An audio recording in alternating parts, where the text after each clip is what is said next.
నీ గేరువైరు చిట్ట చివరకు వచ్చేసింది, తెగిపోవడానికి సిద్ధంగా ఉంది. నీ అంత నిర్లక్ష్యం మనిషి ప్రపంచంలో ఉండడు. దేన్నైనా వాయిదా వేయడమే నీ పని.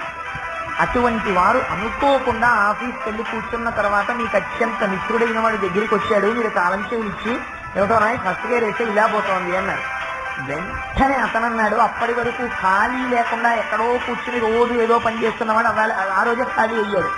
ఖాళీ అయ్యి ఓసారి ఉండండి స్కూటర్ చూపిస్తానని తీసుకెళ్లి మళ్ళీ వచ్చి కోటేశ్వరాడే గేరు వైరు సన్నగా ఇంత వెంట్రుక అంత వాసుకొచ్చిందండి, తెగిపోకుండా ఎలా ఉందో దీన్ని ఇవాళ మీరు ఇంటికి పట్టుకెడితే మధ్యలో తెగిపోయి ఉండేది అన్నాడు.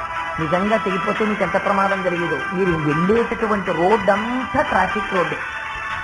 ఏమో ఆ క్షణంలో భగవంతుడు మీకు స్కూటర్ తాళాలు అతనికి ఇప్పించడం ఏమిటి, ఆ స్కూటర్ వైరు బాగుపడిపోవడం ఏంటో, స్పేర్ వైరు కూడా బ్యాగ్లో రక్షించుకొచ్చాడు, తాళాలు ఇచ్చాడు. ఇప్పుడు ఎవరు రక్షించారు చెప్పండి? మీకు తెలియాలా?